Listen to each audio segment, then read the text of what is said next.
د دیوبند یو عالم تیر شوی شیخ الهند رحمت الله علیه، هغه یو کتاب لیکلی یو ځل د هغه په کتاب باندې چا رد وکړلو، رد، او په هغه رد کې مبالغه وکړه، ډېر زیاتې وکړلو.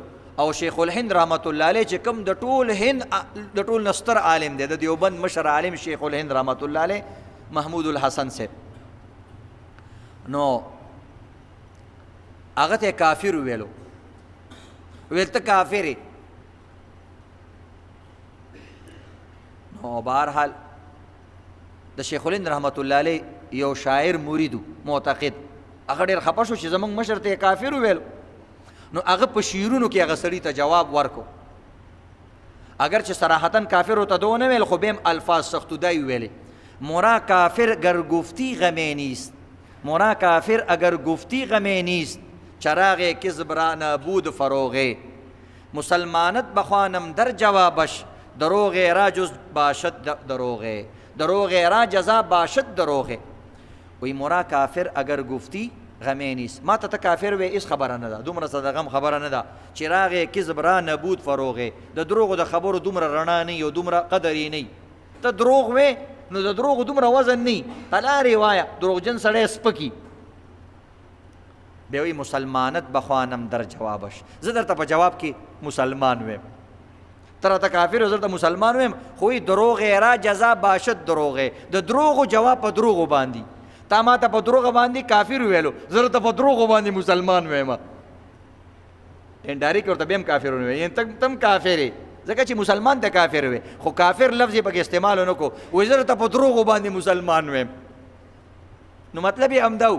شیخ الهند رحمت الله علیه ته ویلې اوس ګوره په دې زمانه کې چې د یو عالم د طرف نه، یو سیاسي لیډر د طرف نه، د یو عام کس د طرف نه هغه پسې څوک خبرې وکړي، یو شاعر راپاسېږي او د ده په مدحه کې شعرونه وایي، هغه څومره خوشحالي د خپل پیج نه شیر کوي، خلکو ته وایي ټیک د ما پسې خلکو خبرې کړي، فلانی شاعر ولا جواب ورکړی دی، فلانی سړي زما د طرف نه جواب ورکړو. سړی خوشحالېږي په دې باندې چې بیا په شعر او شاعري کې جواب ورکړي، نور خوشحالېږي. شیخ الهند رحمت الله علیه ته چا هغه شعرونه پیش کړه، سړي جی وی پلاني سړي له مې جواب ورکړو. شیخ الهند صاحب چې دا شعرونه وکتل ویل هغه چې څه ویلي دي تا به ورته هغه ویلي دي؟ وایي جی ما خو ډېر فصاحت بلاغت سره ویلي دي، ډایرکټ مې ورته کافر نه دی ویلی. ویل نه داسې نه ویل پکار. وایي څنګه ویل پکارو؟ شیخ الهند رحمت الله علیه په خپله پکې د یو شعر اضافه وکړه، وایي ته داسې چلو کا مسلمانت بخوانم در جوابش، زه درته په جواب کې مسلمان ویم، د هم شکر بجای تلخ دروغې، زه تاله د زارو په ځای د چینی در کوم، تا ماله زار را کړه زه تاله شات در کوم. بلکې او اگر تو مومنی فبها و الا، اگر تو مومنی فبها و الا، دروغ را جزا باشد دروغه. که ته مومنې وایي د الله ډېره لوی فضل دی او ډېره ښه خبره ده چې الله ته مسلمان پیدا کړی، خو که مومن نه نو بیا مې د دروغو جواب په دروغ کې دله درکو. څومره احتیاط زموږ په عالمانو کې او په علماو کې داسې دغه کې. نو د دې وجې نه عزتمندو د بل مسلمان دپاره هغه خوښول چې کوم د ځان دپاره خوښوي. هر سړی خوی چې ما ته دې خلک ښې خبرې وکړي، نو ته هم خلکو ته ښې خبرې کوه. حدیث کې راځي احب للناس ما تحب لنفسك، خلکو د پاره هغه څیزونه خوښوه چې د ځان د پاره کوم خوښې، هغه خبرې هغه اترې. نو بهرحال بعضې د